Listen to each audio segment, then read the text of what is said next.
segue to our first guest. And before we get there, let's just set the stage. It is Wednesday, 9:07 a.m. You're listening to a bunch of AM and FM news talk stations in New Hampshire and Maine as part of our network at the Pulse of NH. Our poll question this morning up on X at the Pulse of NH, and that has to do with the partial government shutdown, which is just idiotic at this point. It's beyond my political and news talk comprehension, and I mean that. It's just disgusting what Congress is doing and how they're doing it. But you know how I feel. So imagine how TSA agents feel. I heard one of their union chiefs saying that some of them are sleeping in cars at the airport to save money on gas. Some are selling whatever they can to pay the bills while members of Congress get paid. Our poll question up on X at the Pulse of NH. Do you blame Democrats for the partial government shutdown? Yes or no? And feel free to say no if you don't think the Democrats are to blame, like Chuck Schumer. But go ahead. We'll have results tomorrow. J-Dog, results from yesterday. Well, the hostilities with Iran resume. 85.7% saying yes, 14.3% saying no. All right, we have a full show for you, but real quickly, Mother Nature finally cooperating. Beautiful day up near 50 for a high and even warmer tomorrow. Enjoy Only took it. a few months. No? I know, J-Dog, I know.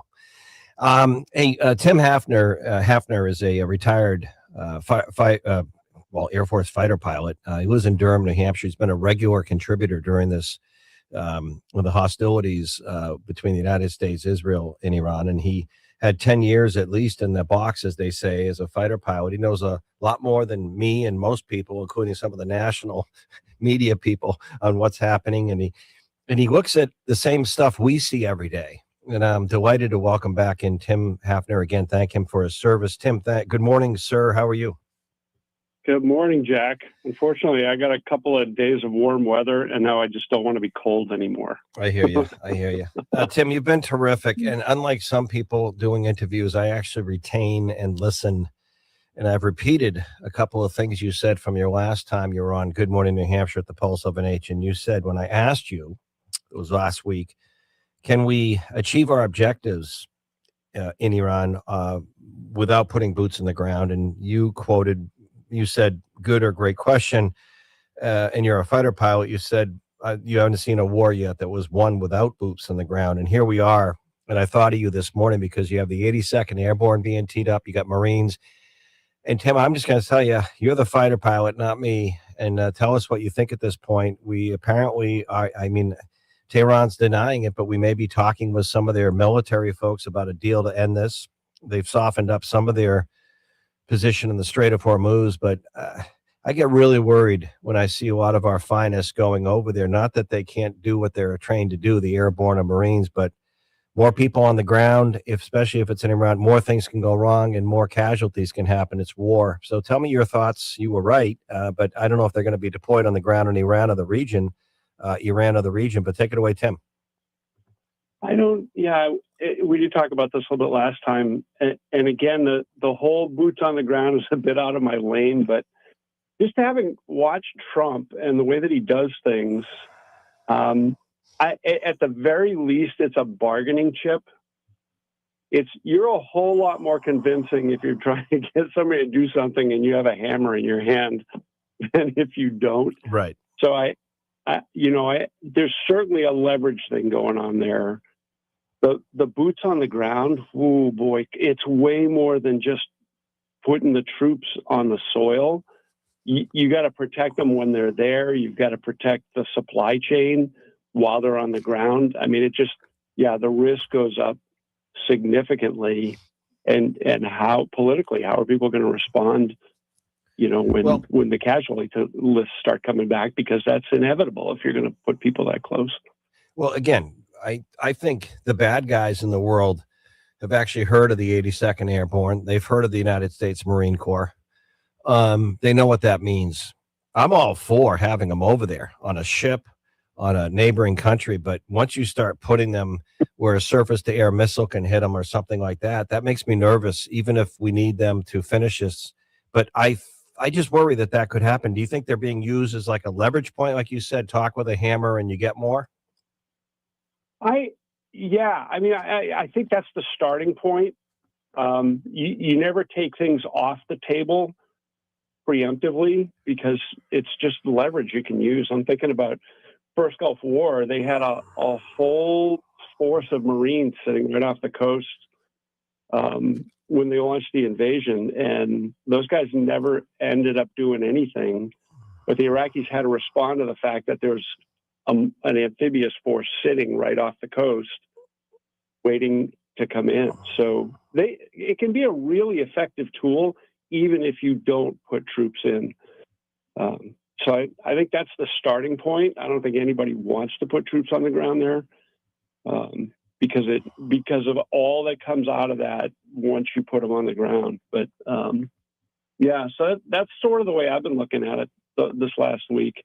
I read an interesting article. It was a former commander of CENTCOM talking about even to put people on Karg Island where the oil terminals are, and how vulnerable that is because it's close to the shoreline and all the infrastructure the Iranians have put in to be able to fire on things in the Gulf and in the Straits and all that. It's just a really vulnerable place. Now, when Tim Appner, retired fighter pilot living in Durham, New Hampshire. Thank you again, Tim. When we, a week or so ago, maybe it was 10 days ago, used the B-2, B-1, the heavy stuff, the 5,000-pound penetrating so-called bunker buster bombs on the coast in near the Strait. Did that not take out those Iranian infrastructure where they can fire at tankers and ships in the Gulf? Did we not knock a lot of that out, or is it still a threat? Yeah, and that's the key word is we knocked a lot of it out, but not all of it. And now you get into diminishing marginal returns. To get the big, easy stuff quickly is fairly straightforward, but to get all of it, is 90% okay? Are you okay with 10% left and still taking pot shots? Yeah, that's true. And then when they start launching stuff out of the back of pickup trucks, how do you track down a pickup truck? Yeah. If Right? you had to say from what you've seen, Tim, if we effectively, because the president said we've taken their Navy out, we've taken this, we've taken their intelligence person out, we've taken out maybe even the current Ayatollah. I have no idea who's calling the shots. But if we effectively, do we know if we've set them back on uranium enrichment? Do we know if we've taken out 90% of Iran, the regime's military capabilities, if you had to say at this point, or do we not know? Yeah, again, one of the articles I was reading was talking about all of the enriched uranium.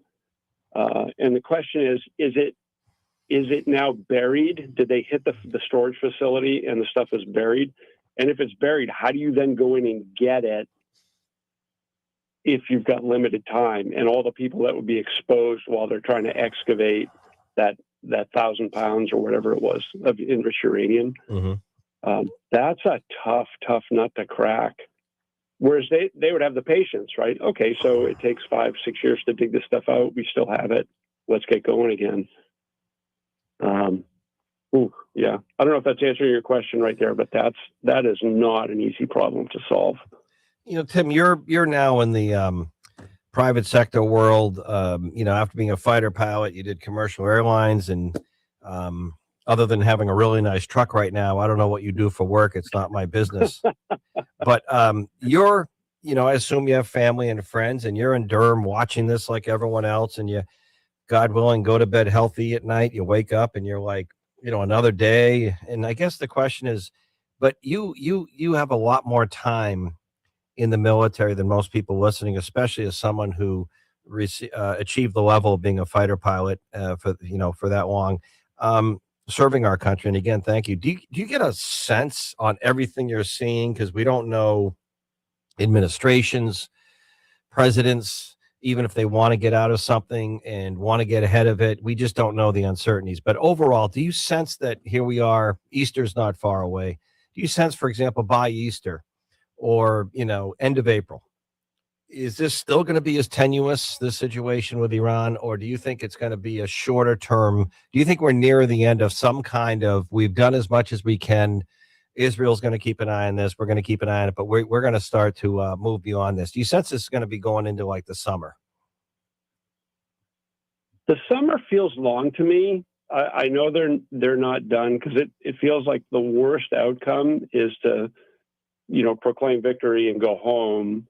But then you still got a radical regime in place that's shown an incredible amount of patience and persistence. I don't know. Summer feels long. Because now you're starting to impact the midterms and all the rest of that, and the political considerations are real.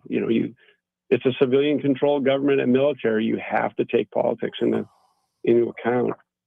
So I'm thinking weeks, months, maybe, before they finally say, "Hey, this is as good as it's going to get," or "We've got what we want." That's my guess, right? I'm like you guys.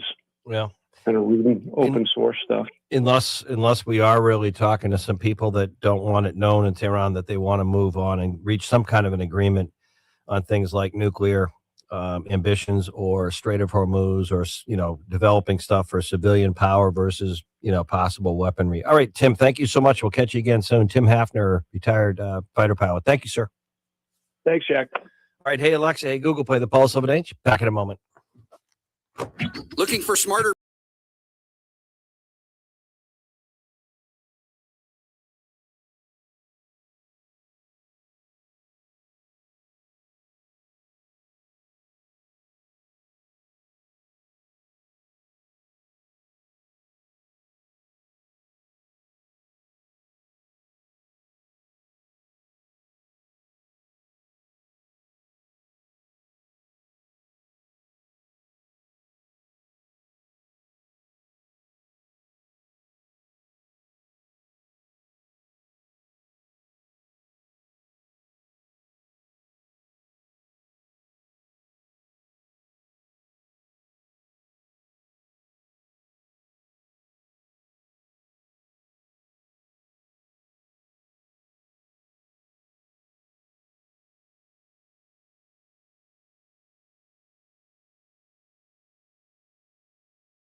on the Pulse of New Hampshire. right, welcome back. This is important. And I want to take a moment, J-Dog, and I want to give credit to Hillary, a great listener out there, good friend. She's done so much to help the community and veterans. So Hillary, I won't say your last name out of respect, but Hillary sent me a note of the message this morning. It's just a great listener and person out there and human being. And she got me thinking. And I've talked so much really since mid-February, because that's when this insanity began of a partial government shutdown. I didn't want to go through the politics of this thing and dignify it. I really don't. But I can tell you this morning that the head TSA person, whoever he is, or head of the union, verified the TSA agents around the country. Many of them are sleeping in their cars at the airport to save money on gas. Some of them have tried to get second jobs, which is natural, and any one of us would do that if you needed money and not getting paid. But some are, and I thought this was a rumor, an ugly rumor, and I wish people like Chuck Schumer in Congress heard this. Some are donating blood to get paid. When's the last time you donated blood because you wanted the money? When's the last time you think a member of Congress donated blood because they needed the money? When's the last time you think a member of Congress really cares about our homeland security that much that they donated blood because they needed the money to buy groceries or pay a bill? You know, the TSA agents don't get a break from their credit card companies, their mortgage, their rent. And this is the third time this year, I think, they've been screwed over not getting paid during these government shutdowns, which are all politically driven for midterm elections. That's all this is about. If you think the first government shutdown that lasted so long, that credit to Jeanne Shaheen, Senator of New Hampshire, and Senator Hassan, broke finally and joined with 6 other senators to end it. If you think that was over the Affordable Care Act and health insurance for people who sign up for Obamacare and the COVID-era tax subsidies, if you think members of Congress then really cared that much about your health insurance, and this one's over ICE. This has nothing to do with TSA or Coast Guard agents not getting paid. It all has to do with ICE, the word ICE. That's all it has to do with. ICE. Do they wear a mask or not? Warrants, ICE, enforcement, immigration. That's what this is all about. And Homeland Security, ICE, that's what this is about. It has nothing to do with airport security and TSA agents not getting paid. But because the Democrats who started this and are perpetuating, now they're finger pointing and blaming Republicans. And last night it looked like Senator Kennedy and others were going to join, Republicans were going to join ranks and fund TSA agents. And it may happen in the next day or two. I hope it does. It's long overdue. But this is, the Democrats started the government shutdown, the partial government shutdown over Homeland Security and ICE. And as a consequence, and the irony is, and they know this, Chuck Schumer knows this, our Democrat delegation knows this.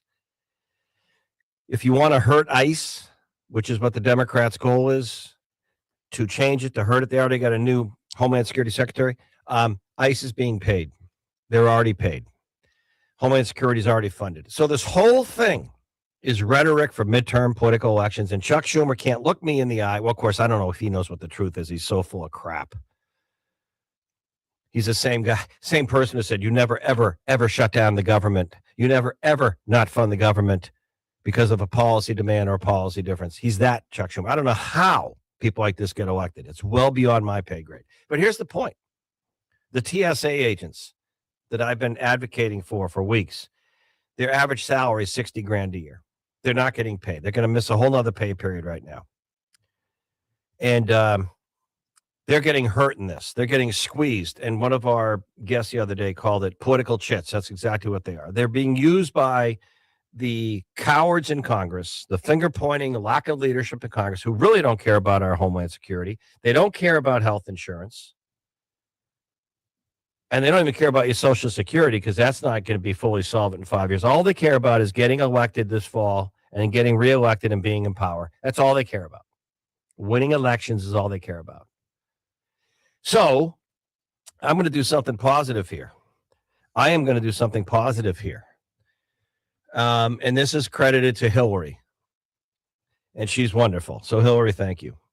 for hitting me over the head with this. So here's the deal. I'm going to give you the backdrop on how you can support TSA agents because members in Congress are screwing them over. I'm going to give you the rules here. So I'm talking Manchester Boston Regional Airport. I'm talking Pease Airport, where Allegiant and Breeze fly out of. So Pease and Manchester Boston Regional Airport TSA folks. In the blue shirts, you see them there. Number one, thank them for working for free. Because you and I probably would not. Thank them for working for free. Number two, you can support them, but you cannot give them cash directly. So you can go to the airport.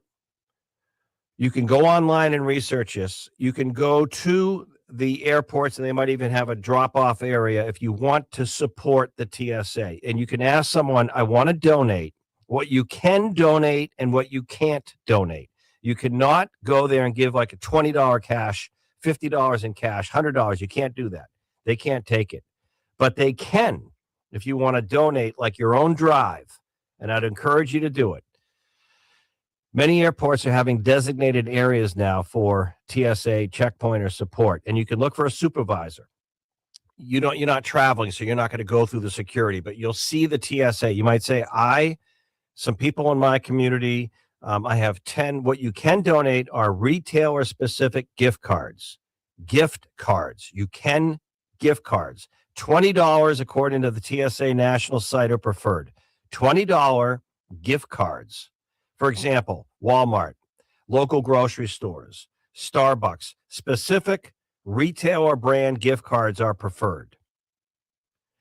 Non-perishable prepackaged food is also accepted. Non-perishable prepackaged food.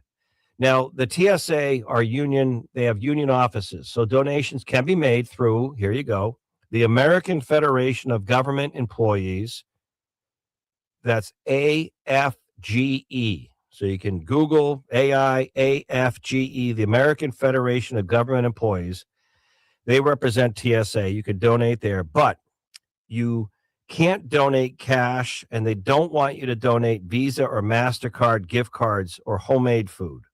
So again, specifically not to waste your time with the TSA agents or your money. If you want to go and you'll see Walmart, a local grocery store might have, Starbucks, anything with a retailer brand gift card, $20 are preferred, or prepackaged food. You can go to the airport and ask a supervisor, where's a drop-off area? We have a retail gift card, like 5 retail gift cards here for $100, $20 each. Want to donate these to these TSA agents. Where can I do that? Or you can give them to me. I'm a TSA supervisor, for example. It's something to think about, and I thank Hillary for that. Unless Congress got off there blank and did the right thing, but I don't know if I have much faith in that anymore. Talk about a dysfunctional, just it's politically despicable what Congress is doing right now. And I'm just going to leave it at that. And I said that the other day. It's just really, I've never seen anything so ugly, and so transparent and so political, hurting. And God forbid, heaven forbid, something happens at a time of heightened terror alert because of long lines and TSA agents calling in sick. And one terror type supporter gets through. God help us. This is stupid and it's dangerous. End it. Commentary 603-228-2080. We come back. John Decker, our own White House correspondent. Plenty to talk about. We'll update you with that next in a moment. 107.7 W.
John, you're a classy person. John Decker, our White House correspondent, 30 years, been recognized, everyone from the Swedish ambassador to the U.S. to the president to the House Speaker.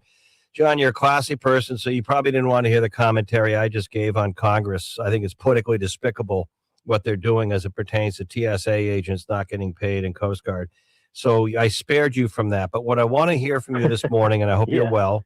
I hope you're well. Yes. Because you know what I Sure. said, John, you may not agree. I'm just going to say this because you can know this is the flavor of news talk out there because you're in the bubble. You're in the bubble. This Okay. is what I'm Yeah, sure. I think Tell most me.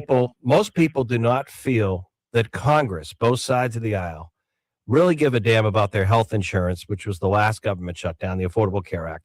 They really don't care. No, it's not about that. They don't really care about Homeland Security. They don't care about your Social Security. They care about one thing, and that's getting elected and winning. That's all they care about. And I think most people, that's how I feel. So my question, John, is there a deal near for funding the Department of Homeland Security, which would include getting TSA agents and I believe Coast Guard paid? Where are we at? I thought there might have been a break last night, and now I don't know.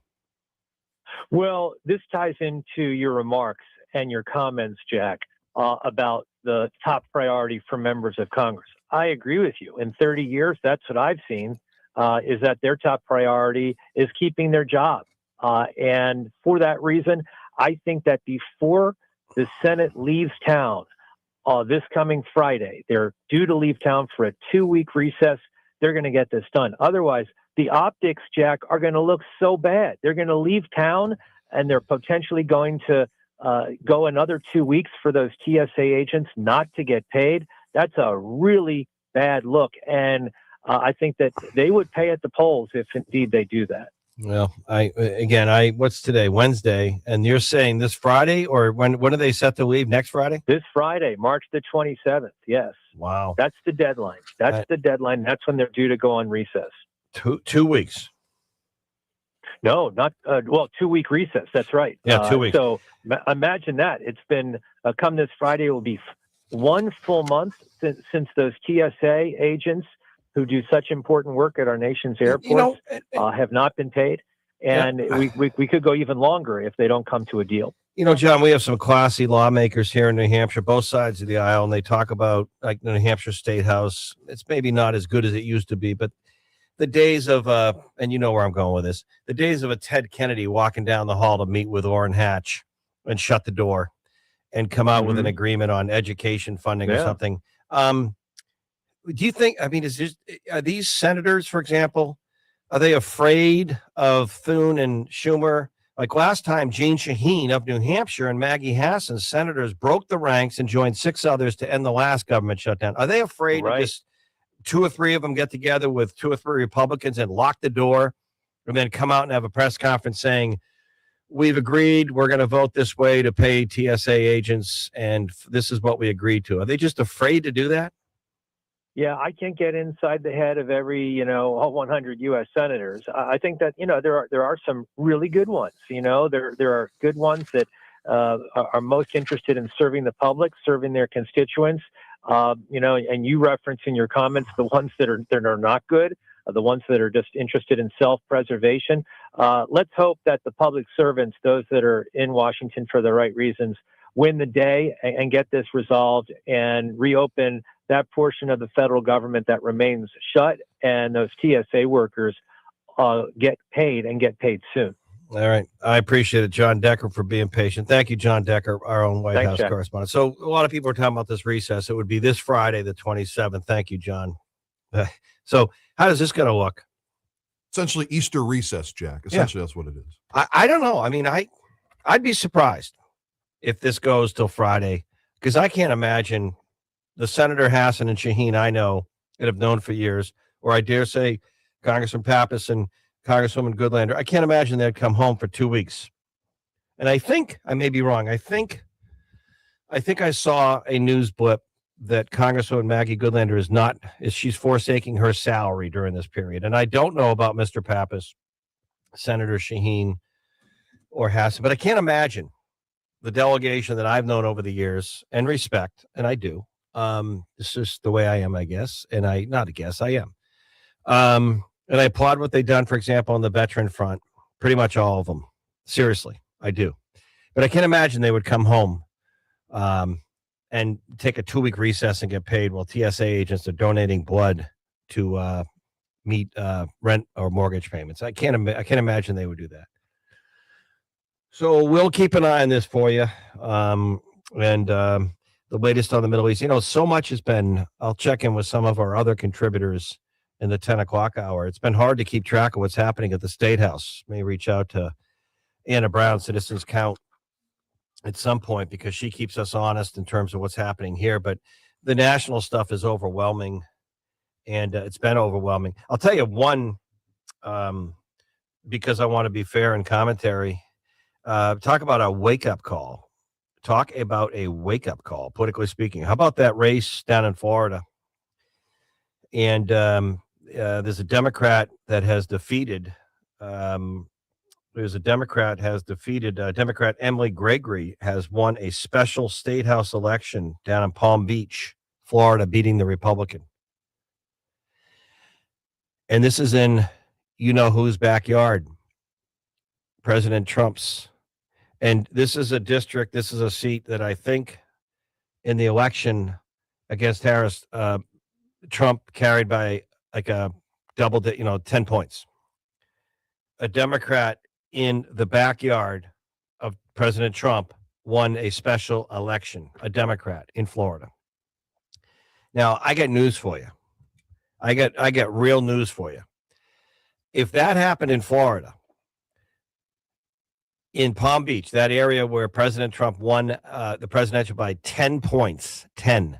If that happened there, and a Democrat won the special election, which it is, it's not a midterm or it's not a big, but a special election.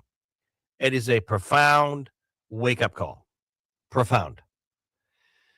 And if you want to look to New Hampshire, which is more blue than purple and red, and you look at that poll that we had on Neil Levesque before the poll came out, his Institute of Politics, St. Anselm College poll the other day, and you look at President Trump's numbers in New Hampshire with independent voters, and President Trump is not directly on the ballot this fall, but indirectly he is. If you look at that Florida race and you don't think that's a wake-up call in Palm Beach, in Florida, if you don't think that's a wake-up call, including for President Trump, if he cares, because he's not running again. His name, regardless of what he says, is not going to be on a presidential ballot. If that's not a wake-up call of how bad the midterms can be for Republicans this fall, then you might as well get, the Big Ben of London to do the bells to wake you up. That's a huge wake-up call. Huge, gigantic wake-up call to see that in Florida. In really the backyard of President Trump. So if in Florida is a lot more red, purple than blue overall. That's a wake-up call for a Democrat to win that. And don't kid yourself, by the way. Don't kid yourself. That's a big wake-up call. It's a big concern if you're a Republican running here in New Hampshire for any federal office or state house. That's a big wake-up call. Because here in New Hampshire, things are skewing much more left and left center than mid or mid-right. And that's a big wake-up call. And I'm not gonna sugarcoat it any other way for you, but that's just what it is. Hey, Alexa, Google, play the Pulse of an 8. Jack Heath, J-Dog on the boards. Coming up, J-Dog, we got a packed show. We're gonna hear from one of our great home builders out there. Jesse from Outside In Construction is going to be in, I think, talking about the Lakes region and home building, and 'tis the season. And real estate. We're going to have, we'll get Matt Mayberry back on, our New Hampshire home builders. We're going to hear soon from a great partner and sponsor, Procon, on affordable housing. And what they're doing is phenomenal in places like Somersworth, in Somersworth. That overlook, I think it's Green Street. They're on phase 2. These are real affordable apartments. Nice, brand new. See if you qualify. You can look up Overlook, Somersworth, New Hampshire, affordable apartments, affordable housing, Procon. And the team there, Procon, they are doing real solutions.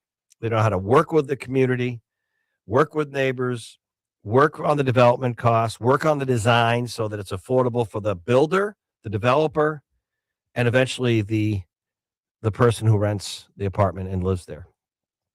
Certain things that communities have to do to make affordable housing work. And make no mistake about it, there are some communities in New Hampshire that have they're just so full of it. They have no interest in affordable housing based on their zoning that's restrictive, based on their tax stuff. They say, oh, we need affordable housing for our frontline employees, but they really don't want it.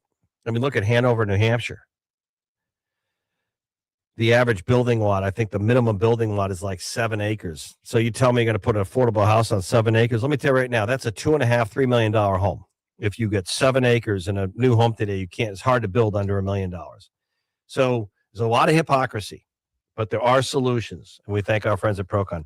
And by the way, if you are looking for news every day generated on the seacoast of New Hampshire, Maine, and the Lakes region for builders, developers, realtors, and you're a homeowner and you don't know, like the New Hampshire home builders, they have wonderful HVAC. We promote the trades with our friends at NHTI. We'll hear from them in a week or so on so many programs. You want a secure career, join the trades, get an associate degree today.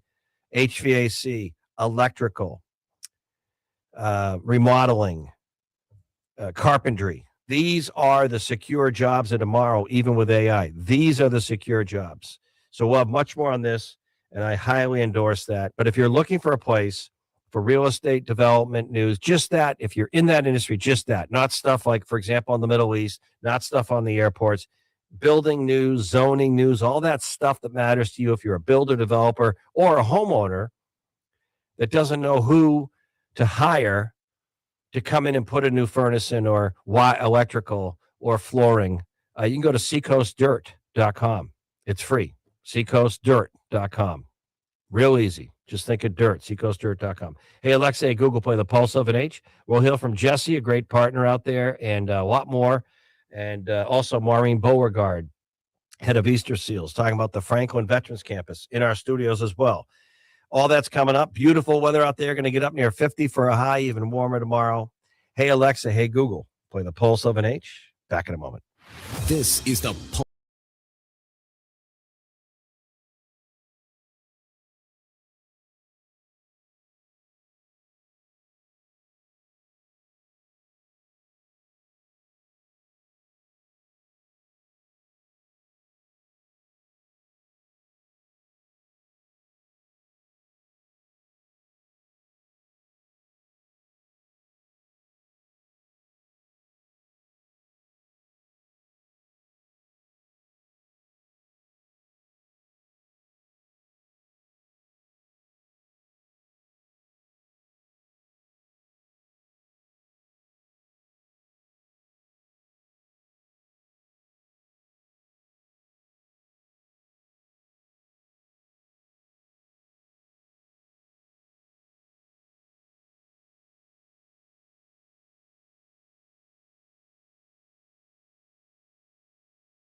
New Hampshire.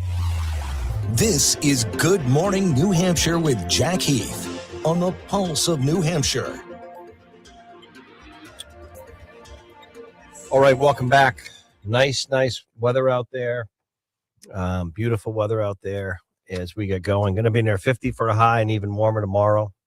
Want to recap some news out of the gate already this morning live on Good Morning New Hampshire, Good Morning Maine, Good Morning New England, Good Morning Worldwide. Hey, Alexa, hey, Google, play the Pulse of an H. Tim Hafner, retired fighter pilot, lives right in Durham, New Hampshire, and through a friend of mine, retired Colonel Hunt Kerrigan, we met Tim.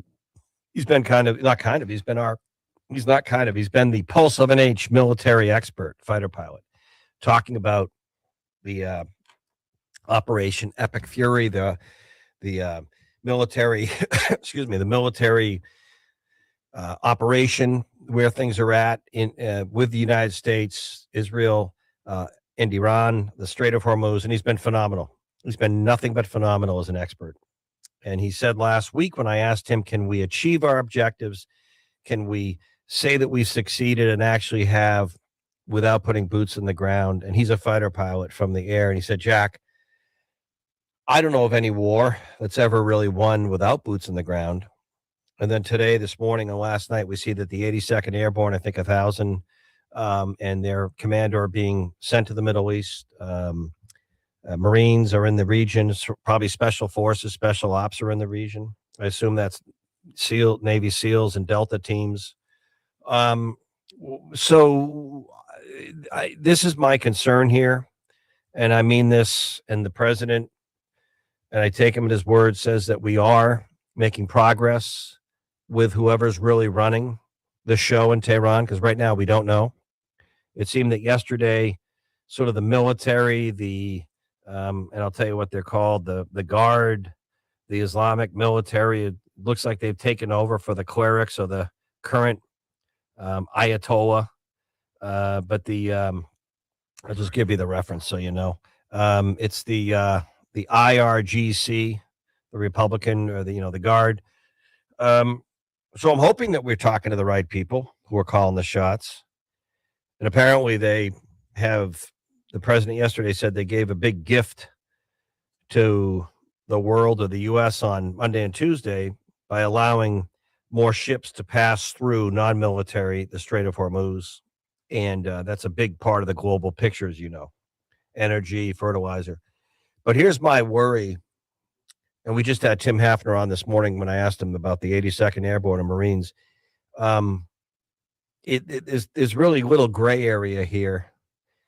He said if you're using the military as like a hammer to get the Iranian, whoever's left leading, to do something like, okay, we got the Airborne here, 82nd Airborne. These guys are real good. We got Marines, U.S. Marines. They're real good. We don't want to have to use them, but if that's what you're doing, okay. But if we do put them on the ground anywhere in and around Iran, you know what can happen. Friendly fire, actual fire. We've had what? And if I'm wrong, please, God, forgive me. 13 service members, at least, more injured. 13 gave all thus far. I mean, war's war. You're going to have casualties. You are. I mean, these bombs are real. The missiles are real. The drones are real. But this is what makes me nervous. You're potentially, obviously, when you put troops in harm's way, they are in harm's way, even if they're the best, even if they're superior, even if they are dominant. And at what point, when do you say you've done what you wanted to do? When do we verify the uranium can't be used underground for nuclear stuff? When do you say that you've gotten all the missiles on the Strait of Hormuz from the underground facilities? At what point do you, and as Tim said this morning, our retired fighter pilot who's an expert on my show this morning, he said, even if you've, what did he say? Even if you've taken 90% of the Islamic State's military and naval command, 90% say you've destroyed, 90. Well, they can still shoot stuff with 10% left. And that may be what's going on here. So one would hope we get ahead of this. And then I asked him, how long do you sense as a military guy and a fighter pilot this could go? And he said summer seems like a long way away. So it might be a few more weeks. I don't know. But the problem is a slippery slope here. How long will even Republicans in Congress support this? The administration's already asked for $200 billion more in funding. We have a $39, near $40 trillion debt that no one's talking about here at home. For all I know, our Treasury is already insolvent with our debt. And it's funny, speaking of Congress and this hypocritical government shutdown, no one seems to even care about this debt. And no one, with the TSA agents not getting paid, no one's even telling you. So I'm telling you. I'm not trying to bum you out. Beautiful day out there. Going to be near 50 for a high. Enjoy it. I hope you're having a good start to your day. But no one's telling you this. These characters in Congress, and that's putting it nicely, who, in my opinion, only care about getting elected and winning and staying in power, they're not even telling you. They're BSing you. They don't really care about your health insurance, your Homeland Security, because in 5-6 years from now, and it's not far, Social Security is not solvent. How important is your monthly Social Security check? I know for many of you, it's 90-80% of your survival. And these people in Congress who smile and ask for your vote and seem like they care about you or me, they don't have the you-know-what to tell you that if we don't do something now, next year, to save Social Security, you're taking a 10 to 20% haircut.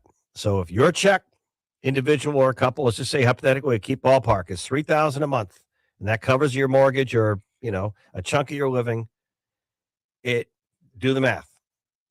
It could be it could be $600 less in 5 or 6 short years. But you know what? They won't talk about it before this fall. You should ask every one of these members of Congress, and they won't even know what to say to you. Oh my goodness, it'd be like a robot with the eyes rolling around. Say, how are you going to save my Social Security in 5 years? Specifically, how are you going to save it? Oh my goodness, they're going to dance all over the map. That's like asking, do you support boys or men and girls and women's sport? They're going to run all over the map. They want to answer your question yes or no. How are you going to save my Social Security? How are you going to save in Congress my Social Security? Tell me some answers here. So this is the big stuff. Hey, we got a packed show for you. Hey, Alexa, Google, play the Pulse of an 8. Jackie Chater on the boards. Nice looking Wednesday weather-wise back.